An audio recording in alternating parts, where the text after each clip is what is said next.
This is James Carter. Susan John is here with me on the Last Signal Radio. Susan, what's happening right now is unlike anything I've ever encountered in my years of reporting. Communities across the Tri-County area are experiencing a fog, dense, thick, and moving with a steady, deliberate pace of roughly 3 miles per hour. But this is no ordinary meteorological phenomenon. Meteorologists are scratching their heads. There's no temperature inversion, no radiation fog, no wind pattern that can explain it. Early eyewitnesses describe a silence that is almost suffocating, the kind that presses down on you, broken only by the faint agitation of animals. Cattle refuse to leave barns, pets tremble in corners, and birds are absent from the sky. Emergency services are issuing warnings to stay indoors, yet many first responders have already reported interference with radios and lights, making navigation nearly impossible. Susan, I don't think anyone fully realizes the scale of what's happening yet. James, the imagery coming in from Millfield is deeply unsettling. The fog isn't just heavy. It behaves in ways that suggest some sort of coherence or pattern. Visibility drops below 10 feet, yet it moves steadily, almost like a living wall. I spoke with a local farmer whose cattle huddled together and refused to graze, while his dogs whimpered at the edges of the fog. People who attempted to leave their homes reported an overwhelming feeling of being watched, hearing indistinct voices and sounds that seemed to follow them. Emergency vehicles sent into the fog have returned only with fragmented reports of lights flickering, compasses spinning erratically, and crews hesitant to advance. It's one thing to have a severe weather event. It's another to feel as though reality itself is shifting. Exactly, Susan. And the fog isn't contained to one isolated area anymore. Multiple communities are reporting the same phenomenon, with remarkably similar characteristics. Cell towers are failing, electronic devices are glitching, and in some cases, systems that should be offline are showing anomalous readings. There are even reports of faint, low-frequency vibrations, a hum in the air, and other sounds that defy natural explanation. Ordinary fog doesn't do this. Ordinary fog doesn't cause a sense of being observed, or an instinctual terror in animals and humans alike.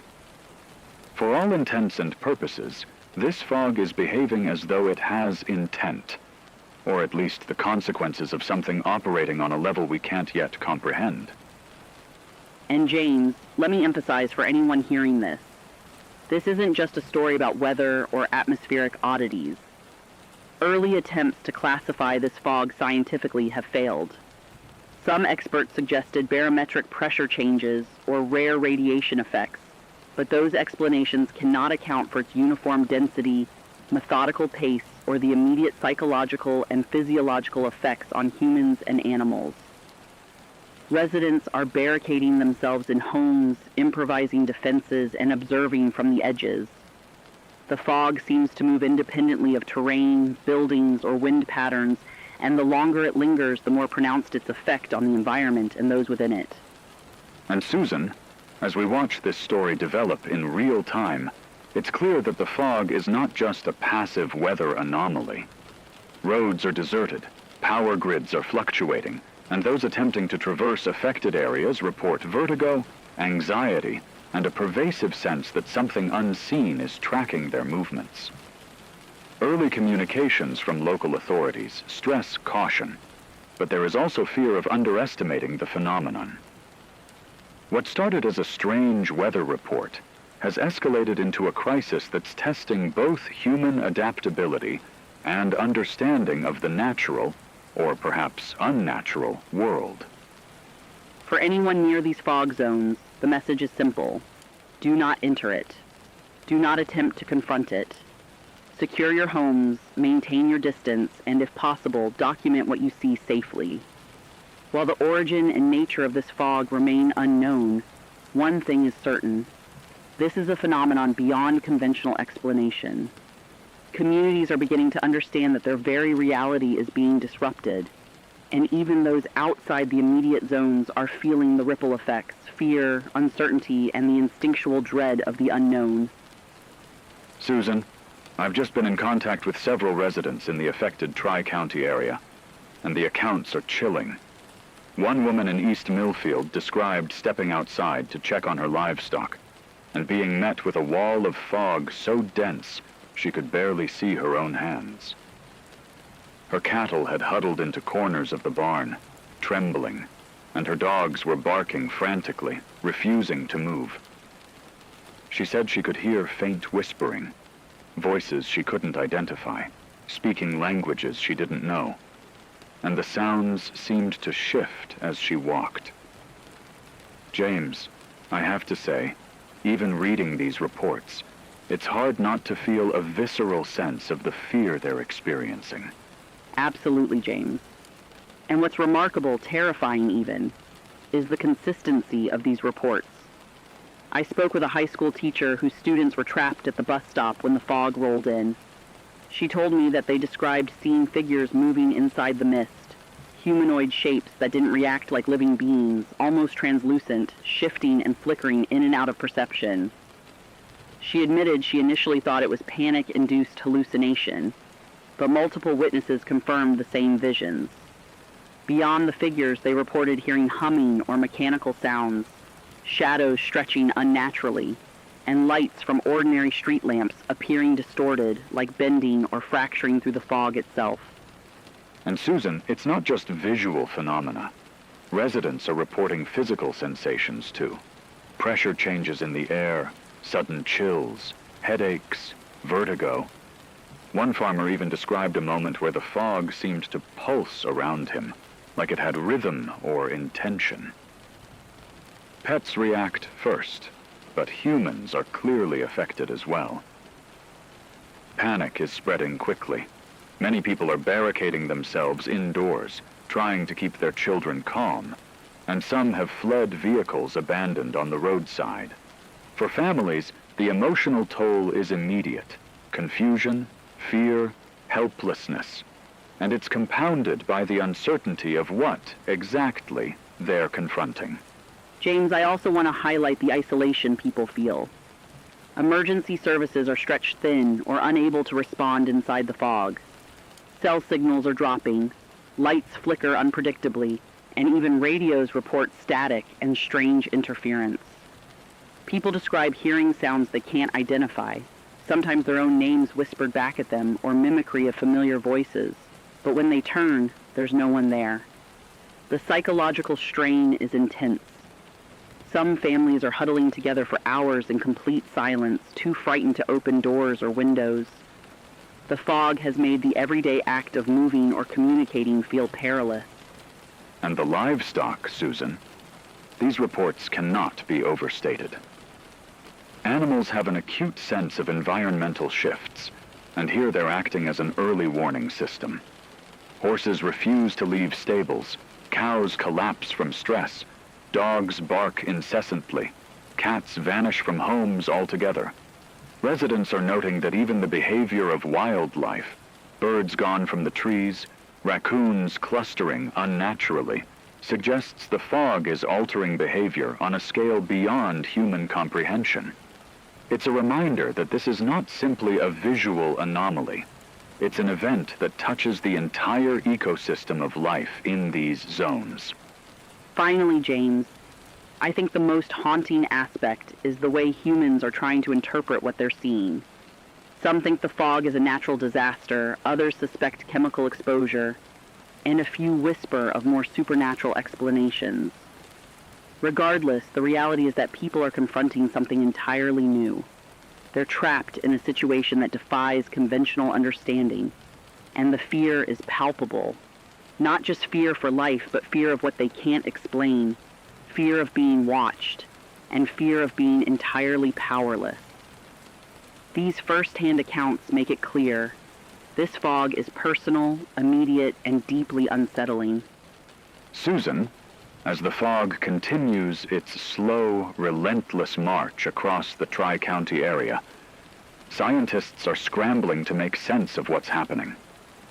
Early explanations offered by meteorologists pointed to familiar causes: temperature inversions, localized radiation fog, unusual barometric pressures. But even these models fail to account for the density, uniformity, and persistence of the fog. James, what's particularly striking is that in multiple locations, the fog seems to maintain its speed and density independent of wind, humidity, or terrain. Traditional physics simply cannot explain this behavior. Exactly, James. And it's not just the fog itself. Dr. Elias Moore, a physicist with extensive experience in atmospheric anomalies, has been warning since the first reports that something far more complex might be occurring. He's observed electromagnetic interference in the affected zones, cell towers going down, radio frequencies fluctuating, and even electrical equipment behaving erratically. Streetlights flicker or dim as the fog passes, yet the weather readings show no natural cause. It's almost as if the fog carries a hidden structure, a physical presence that obeys rules beyond our current understanding. And Susan, it's not only the equipment that's affected. Residents who have tried to film or photograph the fog report digital glitches in their footage. Frames warping, colors shifting, and sometimes the figures inside the mist appearing only partially captured. Dr. Moore calls these phenomena dimensional artifacts, although even he admits the term is provisional. The reality is, the scientific community is struggling to keep pace. Experiments to measure density, composition, and light refraction are producing results that contradict classical models. Every new data point seems to deepen the mystery rather than clarify it. James, the early warnings from Dr. Moore are chilling. He suggested that the fog's properties aren't merely unusual, they may be semi-permanent. According to his preliminary assessments, once the fog establishes itself in a given area, it doesn't dissipate according to natural cycles. Its effects on electronics, wildlife, and human perception continue indefinitely unless extraordinary intervention occurs. He's also hinted at potential physical interactions, noting reports of objects displaced within the fog, almost as if an unseen force is probing the environment. And that's where science truly hits a wall, Susan. Traditional atmospheric science, quantum physics, and even electromagnetism offer no satisfying explanation. Researchers are now considering more unconventional hypotheses: dimensional interference, localized alterations in space-time, or phenomena that bridge physics and consciousness. Dr. Moore, while cautious, is essentially warning that this is no ordinary fog. It may represent a breach of the rules we've always assumed govern reality. James, when you combine the scientific anomalies with the first-hand accounts we've collected, the picture is deeply unsettling. You have a phenomenon that is partially visible, interacts unpredictably with both humans and electronics, and defies established laws of physics. The scientific method is being tested under unprecedented conditions. And while experts like Dr. Moore continue their warnings, authorities are already under pressure to respond. The fog is no longer just a natural curiosity. It is a crisis demanding answers that may not exist yet. Susan, what began as a silent, unsettling presence has now crossed a definitive threshold. Overnight, reports shifted sharply from observation to direct confrontation. People inside the fog zones are no longer just seeing or hearing disturbances. They're being touched, struck, pursued. Callers describe objects moving with intent. Tools sliding across floors against gravity. Doors flexing and buckling inward as if pressure is being tested. Heavy furniture shifting incrementally during the night. In one rural home, a refrigerator was discovered dragged several feet from the wall, its power cord torn free, with no sign of forced human entry and no footprints leading away. These aren't random disturbances or environmental effects. The pattern emerging suggests evaluation. Strength tested, resistance measured, reactions observed. The fog is no longer a boundary. It's a medium through which something is actively interacting with the physical world. Whatever exists within it is no longer content to watch. James, and what's most disturbing is how consistent these encounters are across vast distances. Survivors describe long muscular appendages, tentacle-like forms, briefly emerging from the fog to probe windows, vents, door seams, and roof lines, withdrawing instantly when exposed to sustained high-intensity light. Others report aerial entities roughly the size of large birds, with translucent or metallic-looking wings that catch and scatter light in unnatural ways. These creatures do not behave erratically. They circle structures, return repeatedly to the same weak points, disable exterior lighting when possible, and retreat in coordinated patterns that suggest awareness and restraint. This is not chaos. These are not isolated hallucinations. Identical behaviors are being reported miles apart by people with no contact, no shared information, and no incentive to fabricate. For those listening, understand this clearly. The phenomenon inside the fog is now interacting, adapting, and applying pressure, methodically, deliberately, and with growing precision. And then there are the altered humans, Suzanne. This may be the most unsettling development yet. Individuals, some recognizable as neighbors, co-workers, or even family, have begun appearing outside barricaded homes and buildings, standing motionless in the thickening fog. When they move, it is mechanical, uneven, almost jerky, as if their bodies no longer obey instinct, but some foreign rhythm. Their eyes appear unfocused, their speech delayed or warped, and they fail to respond to familiar voices in any predictable way. In several harrowing cases, survivors report these altered humans attempting to lure them outside, calling out by name or repeating intimate phrases from private conversations. Once illuminated fully by flashlights or improvised lighting, their behavior can become erratic, sometimes violently so, leaving those inside terrified and uncertain of their next move. Authorities have issued no meaningful guidance. There is no protocol for confronting these altered humans, no assurance that conventional defense methods will work. Every encounter is unpredictable, and every misstep can carry immediate danger. James, and in response, people are improvising survival strategies in real time, because the reality inside the fog is stark. No help is coming. Schools, hardware stores, warehouses, and any structures with solid walls are being converted into fortified shelters.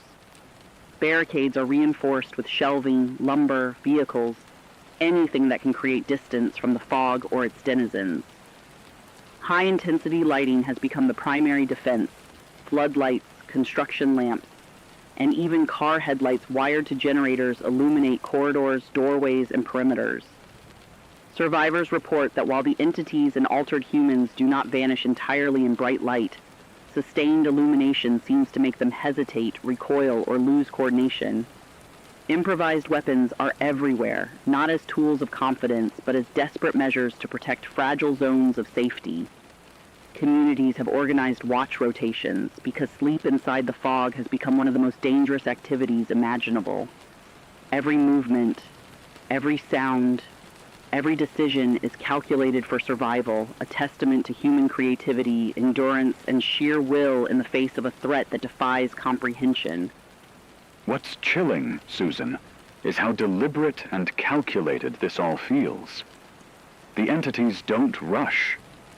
They move slowly, probing defenses, retreating, and returning hours, or even days later. They strike not in moments of chaos, but in moments of vulnerability, when lights flicker and fail, when generators sputter and die, when panic fractures a household or argument distracts a survivor. This is not random chaos. It is sustained pressure, a methodical, almost patient strategy designed to exploit human weakness. For those listening outside the fog zones, it's hard to comprehend. But inside, fear is not the sudden scream or frantic flight most imagine. It's the creeping, oppressive realization that the fog, and whatever dwells within it, is learning, observing, anticipating human behavior. Every hour that passes, the threat sharpens, becomes more precise, more aware, more in tune with the smallest mistakes. Every decision carries weight, and the margin for error shrinks with every passing moment. Exactly, James. And the terror isn't just physical, it's intimate, invasive. People are barricaded in homes with neighbors they barely knew yesterday, huddled together against a presence that seems to understand their routines, their weaknesses. Outside, familiar voices echo, twisted, mimicking loved ones, testing reactions. Silhouettes shift just beyond vision, movements that are neither fully human nor entirely abstract. Time stretches and the fog presses relentlessly on all sides, eroding not only space but the sense of reality itself. Whatever this is, it is no longer content merely to observe. It adapts, advances, and waits for the smallest lapse in concentration or courage. Those trapped inside are forced to survive moment by moment, stripped of answers, certainty, or any promise that morning will bring reprieve. Each heartbeat becomes a measure of endurance, every breath a calculated act of defiance against a presence that is learning, patient, and precise. Suzanne, as darkness falls over the fog zones, the crisis has escalated from mere fear to outright societal unraveling. Streets are littered with abandoned vehicles, groceries, and essential supplies left scattered as people flee, or attempt to flee, on foot, only to disappear into the unrelenting mist. Traffic collisions pile up, pedestrians vanish near familiar landmarks, and countless falls and structural failures are reported, all seemingly amplified by the fog's disorienting density and its eerie visual distortions. Hospitals, already operating beyond capacity, are now collapsing under the sheer weight of emergencies, with overwhelmed staff unable to reach everyone in need. Emergency lines fail, ambulances cannot navigate the chaos, and entire communities are effectively cut off. It's a raw, human-scale catastrophe, a scene where panic propagates faster than any organized response. Every corner, every building, every familiar street has become a trap, and people are forced to confront their most primal fears under conditions that make rational thought almost impossible. James, and the danger extends far beyond physical harm. Reports are emerging of suicides, sometimes entire households driven to the edge by the relentless stress. The fog seems to twist perception itself. Translucent figures lingering outside windows, unknown entities moving with deliberate intent, and neighbors transformed into mechanical shadows wandering aimlessly. The psychological toll is immediate and brutal. Families that once functioned as units are fracturing under the strain, friends and neighbors turning against one another in fear or desperation. Survivors of the initial encounters are trapped in a constant state of hypervigilance, unable to rest, eat, or process what they are seeing. Sleep becomes a fleeting luxury. Anxiety is unceasing, gnawing at every thought. Rationality is supplanted by instinct, and the human psyche, already fragile under the stress of a world turned alien, is being tested to its breaking point. Every mind feels the weight of isolation, uncertainty, and an invisible threat that refuses to relent. Riots and looting are erupting across cities bordering the fog zones, Suzanne, and the scenes are growing increasingly desperate and violent. Grocery stores, gas stations, and pharmacies have been stripped bare within hours, leaving scavengers to fight over whatever meager supplies remain. Law enforcement, already under immense pressure, is unable to maintain control. Many officers are pulled back or outright refuse to enter the densest patches of fog, fearful of disappearing themselves. Firefighters and paramedics face the same dilemma, often abandoning emergency calls entirely. Military patrols are stretched beyond capacity, moving like ghosts through the chaos, largely ineffective in containing the violence or offering protection. Communities that once depended on mutual trust are fracturing. Neighbors watch one another with suspicion, unsure if the person across the street is friend, foe, or something else entirely. Simple acts, stepping outside, opening a door, even calling for help, carry extraordinary risk, as one miscalculated move can draw attention from unseen entities, or even humans whose minds and behaviors have been altered by prolonged exposure to the fog. Every street, every corner, every shadow has become a potential threat, and the social fabric that once held these neighborhoods together is unraveling at an alarming rate. James, the emotional toll is staggering. People are confronted with impossible, gut-wrenching decisions, remain trapped behind makeshift barricades and risk starvation, or venture into the fog and face unknown horrors. Parents cling to children, desperately trying to protect them from a reality that defies comprehension, while teenagers, caught between fear and recklessness, sometimes provoke entities or wander into danger. Every heartbeat is measured against a backdrop of tension, every choice weighted with life or death consequences.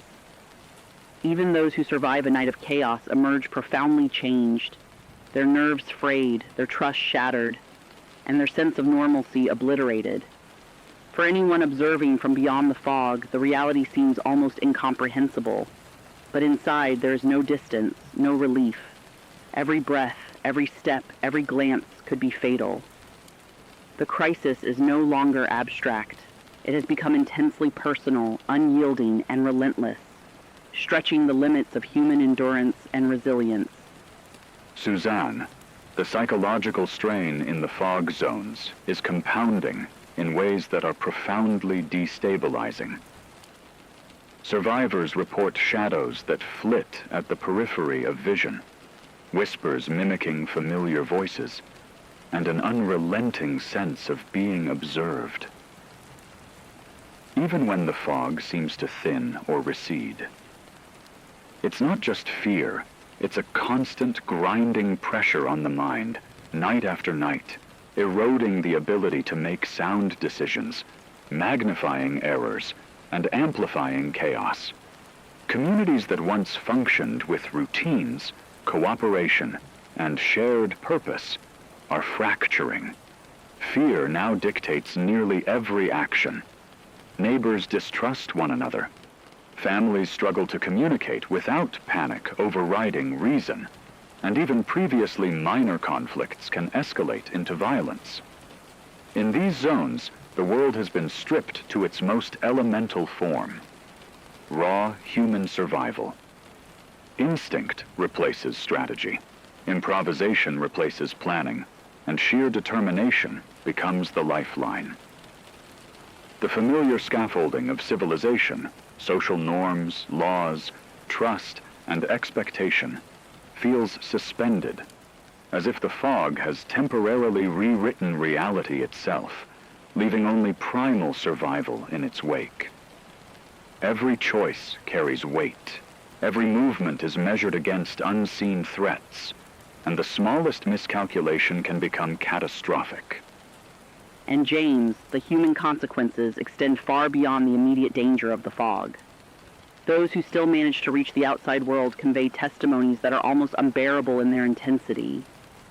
People are not asking for rescue. They know outside intervention is impossible.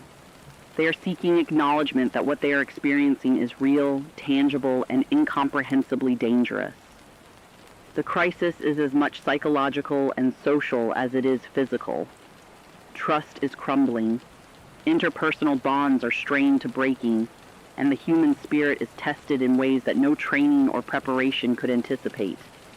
Survival now transcends barricades, improvised lighting, or signaling systems. It is about enduring the unendurable. It is about maintaining clarity amid hallucinations, whispers, and shifting shadows, and preserving fragments of humanity while confronting a phenomenon that defies logic and expectation. Every day is a test of willpower, every interaction a gamble, and every fleeting moment of calm a fragile illusion in a world that has lost its predictable shape. Suzanne, after what feels like endless nights of unrelenting fear and uncertainty, the first flickers of human adaptability are starting to emerge. Survivors describe an almost instinctive ability to filter out the apparitions, as if their minds are learning to tune down the shadows and whispers, focusing solely on the immediate and essential tasks needed to survive. Barricades, once simple deterrents, are evolving into more sophisticated defensive systems. Residents are incorporating reflective surfaces, high-intensity lights, improvised alarms, and even rudimentary sound traps to create temporary safe zones, spaces that provide not only physical security, but also a much-needed psychological reprieve. These solutions are far from perfect. Fragile and precarious, they only function in isolated pockets. But for those who have implemented them, they represent a tangible layer of control and a vital reinforcement of morale. Even small victories, like maintaining a lit hallway throughout the night, preventing intrusion along a perimeter, or signaling neighbors with improvised beacons, are proving crucial to sustaining both hope and survival instincts amidst the chaos. In a world where fear has become constant, these acts of ingenuity feel almost revolutionary. James, what's truly remarkable is how these micro-strategies are translating into organized, semi-functional communities. Individuals who were once paralyzed by terror are now coordinating watch rotations, sharing protocols for lighting and alarms, and transmitting improvised alert systems through word of mouth, or the few remaining radios that still function. The systems are rudimentary, fragile, and far from universal, but they create continuity where total chaos once threatened to dominate. It's a profound demonstration of human adaptability, bodies and minds attuned to a hostile environment, improvising routines, reinforcing collective safety, and reclaiming fragments of control against an adversary that seems beyond comprehension. Survival in these moments is no longer passive. It's intentional, inventive, and deeply human. Even in the shadow of incomprehensible danger, the ingenuity and resilience of ordinary people are emerging as one of the few constants, illuminating the tenuous line between despair and hope. Suzanne, essential workers, including paramedics, utility crews, and emergency coordinators, are cautiously beginning to resume operations, navigating streets still engulfed in the ever-present, shifting fog. They are undertaking the painstaking process of restoring fractured power grids, water lines, and communication hubs, creating fragile pockets of functionality in a landscape that seems almost alive, as if the fog itself resists structure and order. Each repair is delicate, often requiring improvisation under conditions that are unpredictable and dangerous. Yet every flickering streetlight, every flowing tap, and every working radio tower becomes more than just a technical success. It is a psychological victory. These small signals of restored control offer communities a sense of agency in an environment dominated by fear and uncertainty. Every functioning utility, every restored connection, reminds people that despite the relentless threat, there is still a way to reclaim fragments of normalcy and protect themselves and their neighbors. In these moments, resilience is not abstract. It is measured in lights, taps, and radio signals that pierce the fog's oppressive grip. James, beyond the immediate fog-affected zones, ordinary communities are rising to the challenge with ingenuity and determination that is almost astonishing. Neighbors are pooling scarce food and water, organizing rotating watch shifts, and constructing makeshift defenses from whatever materials are at hand. These grassroots networks are vital, especially as formal emergency services remain stretched thin or entirely unavailable. In some areas, survivors have even developed rudimentary signaling systems, flashing lights, coded sounds, or subtle visual cues to warn each other of approaching entities, establishing early warning networks that did not exist before the crisis. This is survival carved from necessity, awareness, collaboration, and ingenuity replacing formal infrastructure, human determination asserting itself in a world that feels intent on eroding everything familiar. Here, survival is not passive. It is deliberate, communal, and adaptive, a testament to the creativity and spirit that persist even in circumstances designed to break them. Every signal, every coordinated effort, is a quiet rebellion against the chaos, a reminder that even when the world feels unrecognizable, people can still find ways to protect, communicate, and endure. And yet, Suzanne, every hard-won gain is shadowed by a persistent, almost palpable sense of danger. The fog continues its slow, deliberate drift, curling into neighborhoods and alleyways, its presence both physical and psychological. Entities probe boundaries, testing the defenses humans have built, while altered humans, once familiar faces, move unpredictably beyond secured areas. A constant reminder that stability is fragile. What we are witnessing is not true safety, but a painstaking process of adjustment, one that survives only through constant vigilance, improvisation, and unyielding determination. Any lapse, however minor, carries consequences, and the margin for error is razor-thin. Still, amid this uncertainty, a rare phenomenon is emerging, a narrow but genuine sense of possibility. Humanity's response is no longer purely reactive. Instead of succumbing to instinctive fear, people are learning, calculating, and responding with intention. Each choice, whether to fortify a barricade, establish a watch, or signal a neighbor, is deliberate, thoughtful, and deeply human. In a world that seems designed to overwhelm, these adaptive behaviors are forming the first glimmers of control, the first signs that resilience can coexist with chaos. Exactly, James. This may be the first clear evidence that, even when confronted with a force that dismantles the very foundations of safety, reason, and physical law, humans will still coordinate, adapt, and endure. Communities are beginning to study the fog's patterns, anticipate its shifts, and respond collectively rather than retreating into isolation. These are not victories in the conventional sense. They are acts of continuity, fragile but profound. They mark the starting point for something potentially more durable, a framework upon which resilience, cooperation, and strategy might grow, even under extreme pressure. In a reality being remade by phenomena beyond comprehension, these persistent, deliberate efforts are among the few certainties. They serve as a quiet affirmation that, despite disorientation, fear, and relentless threat, the human spirit in its adaptability and solidarity remains intact. Amid the fog, amid chaos, amid uncertainty, persistence itself has become one of the most reliable truths we can observe.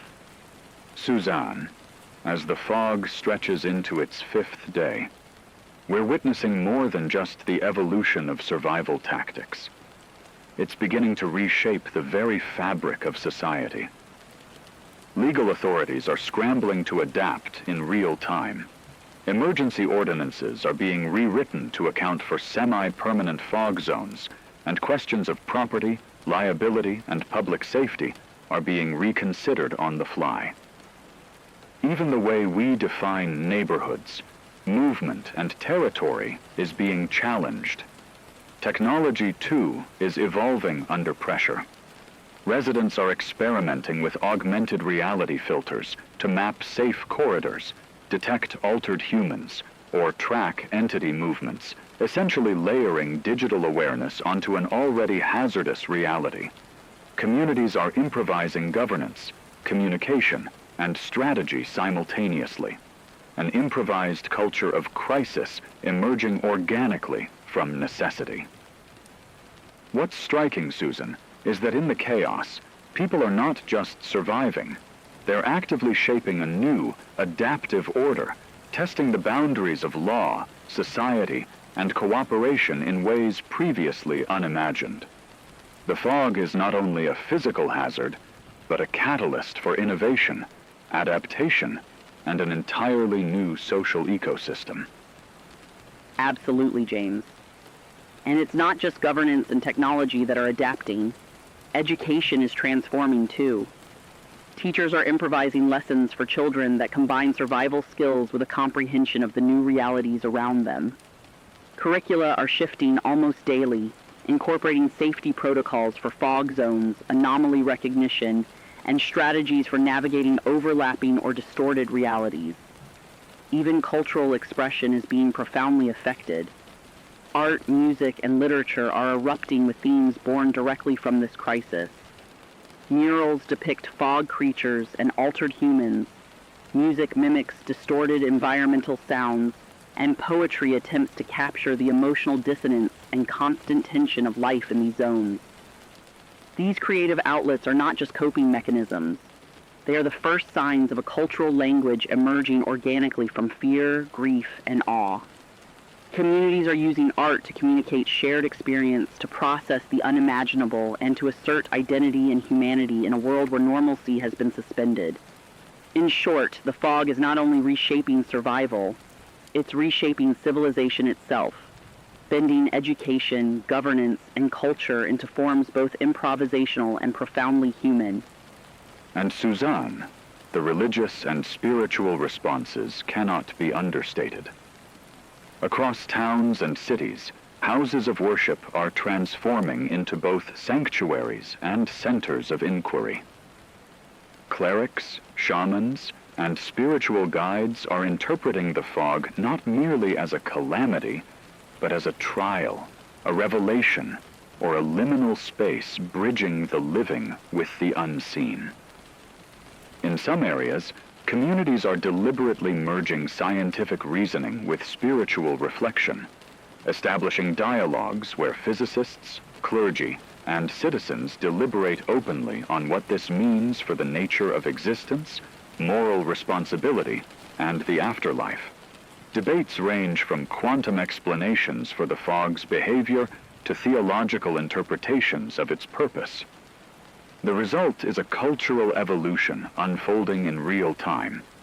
Chaotic, unstructured, yet deeply human, a testament to our instinct to seek meaning even amid incomprehensible uncertainty. James, what fascinates me most is the raw confrontation with mortality that this event imposes. The concept of death, once abstract, now manifests physically in translucent, shifting figures.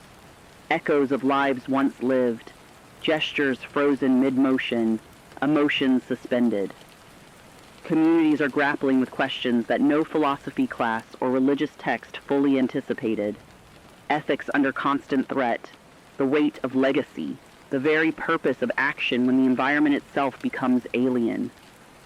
Memory, history, and identity are being rewritten in the collective consciousness, with the fog serving as both lens and teacher. People are learning to navigate coexistence with presences they cannot fully perceive, forcing an evolution in thought, ritual, and societal norms that may endure long after this phenomenon stabilizes or becomes a permanent fixture of reality. And that is why this moment carries such lasting weight, James. This phenomenon is no longer defined solely by its physical presence. It has become a crucible through which society is being remade. Art, belief systems, education, and legal structures are all being stretched, tested, and reconfigured as they respond to a world that no longer behaves as expected. What takes shape from this pressure will not be a return to what existed before, but something fundamentally altered. An identity forged through endurance and redefinition. The fog does more than conceal landscapes. It exposes how meaning is constructed when familiar frameworks collapse. Whether it eventually fades or settles into permanence, The transformation it has initiated marks the beginning of a philosophical and cultural evolution that will echo far beyond this crisis. Susan, within the past hour, the framework scientists have used to describe this phenomenon has undergone a decisive transformation. What began as speculation about a hostile atmospheric anomaly is now being discussed, cautiously and with evident restraint, as an interdimensional occurrence. Independent data sets from electromagnetic arrays, gravitational variance monitors, and high-energy particle detectors are aligning in a way that leaves little room for alternative explanations. The fog is not behaving like something that simply exists within our environment. Instead, it appears to be intersecting it. Researchers report localized deviations in physical constants inside affected zones, minute shifts in mass behavior, energy transfer, and temporal coherence that remain consistent across multiple test sites. These deviations suggest not chaos, but structure, as though an external rule set is briefly imposed over our own. The implication is profound. Inside the fog, reality itself is being partially overwritten, not destroyed, but reshaped into something incompatible with long-established physical laws. And James, that interpretation took on an even darker dimension earlier today when a former military contractor broke his silence. Identifying himself as a participant in a classified initiative known as Project Silent Drift, he described work conducted years ago on identifying and exploiting weaknesses between dimensional boundaries. According to his testimony, the objective was not contact, but access. Temporary breaches designed for reconnaissance and rapid insertion beyond conventional space. He alleges those experiments were never conclusively terminated, merely transferred into deeper classification tiers, and that the spatial signatures of current fog zones closely mirror instability models generated during early simulations. If his account proves credible, this moment represents more than a catastrophic discovery. It suggests causality. Not an invasion that arrived without warning, but an exposure initiated prematurely, before the consequences were understood. The fog, in that context, is no longer an external threat alone.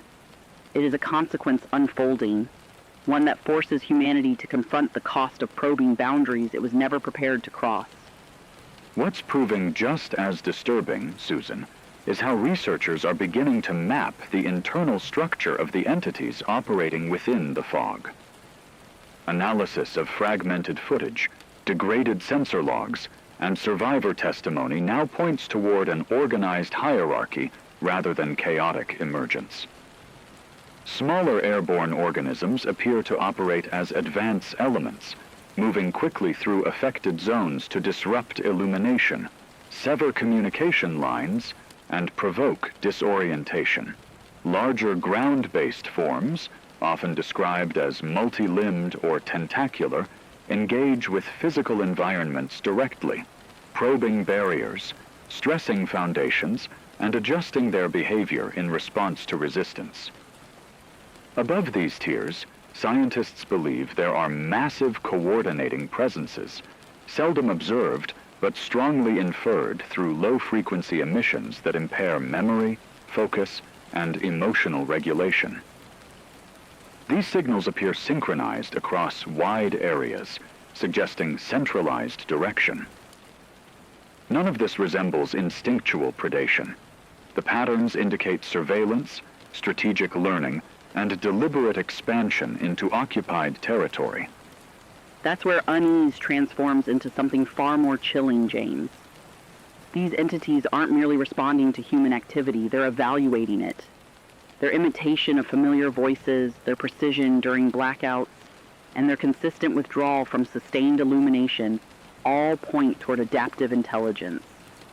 Behavioral changes over time imply refinement rather than trial and error.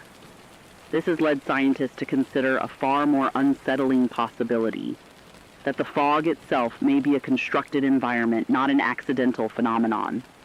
A controlled medium where their physical laws remain stable while ours deteriorate.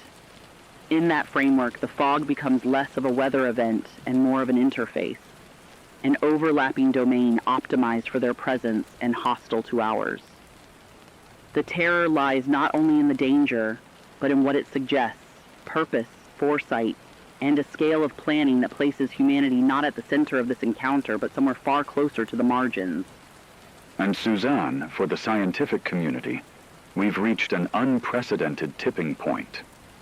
Entire fields of study, physics, biology, cognitive science, even military strategy, are colliding in real time, forced to answer a single, urgent question. How do you investigate a phenomenon that seems partially untethered from our dimension? The fog has transformed into a living laboratory, yet one with its own agency, constantly observing, responding, and adapting. Every probe, every sensor, every data point collected carries a risk. Risk not just to the researchers, but perhaps to anyone nearby. Experiments no longer feel neutral. They feel consequential. The pursuit of understanding has become entangled with survival. Knowledge itself now has weight, responsibility, and potentially danger attached. Scientists are rewriting the rules as they go, navigating a reality that refuses to be fully pinned down, aware that the unseen force might be scrutinizing them just as closely as they are scrutinizing it. That's precisely what makes this moment so profound, James. The fog is no longer merely a threat advancing across our maps or a hazard to physical safety. It is a revelation about the limits of human comprehension. Science continues to operate, continuing to measure, to record, to model, but with a rare humility. For the first time, humanity is not standing at the edge of the unknown, observing from a safe distance. We are inside it, momentarily illuminated, acutely aware of a presence that is vast, patient, and unmistakably cognizant of us. Every insight comes with a shadow of caution, every observation tempered with the understanding that we are not just witnesses, we are participants in something larger than our frameworks, larger than our disciplines, and far more intelligent than we ever imagined. This isn't just a scientific challenge. It is a profound confrontation with the boundaries of reality itself. Suzanne, as we document these final hours, the enormity of the situation still defies comprehension. Survivors across the Tri-County Zone are struggling not just to survive, but to reconstruct the remnants of daily life. Barricades are being reinforced with whatever materials are at hand. Doors bolted, windows sealed with boards, furniture stacked against walls, but the fog refuses to yield. It drifts and coils in ways that feel deliberate, almost sentient, pressing against the edges of reality itself. Residents speak of fleeting silhouettes glimpsed at the corners of their vision, of whispers that echo the voices of friends or family, and doors that seem to open or close without anyone touching them. Anxiety hangs thick in the air, yet amid this oppressive dread, a quiet resilience persists. Families are devising ways to ration supplies, maintain communication across fractured neighborhoods, and protect one another from both the physical and psychological encroachments of the fog. Every small victory, lighting a safe fire, securing a shelter, reconnecting with a neighbor, feels monumental. Humanity's capacity to adapt under conditions that defy logic is on full display, a testament to an instinctive drive to endure, even when faced with an intelligent, unseen adversary. James, in my discussions with emergency coordinators, volunteer networks, and local residents, I've witnessed something extraordinary amid the chaos. Despite the omnipresent fear, communities are establishing pockets of cooperative resilience. Neighbors are pooling food, water, and medical supplies. improvising filtration systems to mask their presence from the fog, and teaching one another techniques to ignore or reinterpret the ghostly figures and phantom sounds. Makeshift watch shifts and improvised lighting setups are being organized to alert each other to potential incursions by the fog's apparent agents. The effort is exhausting and unrelenting, but it reflects an innate human impulse to protect and sustain one another. Even when the fundamental rules of reality are seemingly torn apart, the threads of empathy, solidarity, and survival persist. People are not just reacting. They are strategizing, improvising, and finding ways to assert control over their environment, asserting a quiet defiance against an overwhelming and enigmatic force. In these acts, small though they may seem, there is hope, courage, and the stubborn persistence of humanity refusing to vanish. For those still listening, wherever you are, remember this. Survival is never just about evading threats. It's about awareness, connection, and the choices we make each moment. Even if this broadcast fades, even if the lights flicker and the signal dies, the lessons shared, the strategies discovered, and the bonds strengthened will endure. Communities that come together, families that protect one another, friendships that hold fast. These are the anchors that refuse to be swept away, even against a force as elusive and relentless as this fog. Susan, as we bring this transmission to its final notes, all we can do is remain vigilant, support one another in whatever ways we can, and continue to live with intention, even when every certainty has been stripped away. Every act of care, every moment of presence becomes its own form of resistance against the unknown. Exactly, James. The fog is real, unyielding, and still pressing against our world, but so too is the human spirit, resilient and persistent. Within that resilience lies a fragile yet undeniable hope, a proof that even in the face of a phenomenon that defies understanding, we are capable of connection, compassion, and deliberate action. Our broadcast does not end in finality or closure. It ends in acknowledgement and presence, a call to meet the unknown with courage, empathy, and awareness. In every choice we make, in every effort to protect, guide, or comfort one another, we define how we confront uncertainty, how we endure, and how humanity continues its stubborn, extraordinary persistence.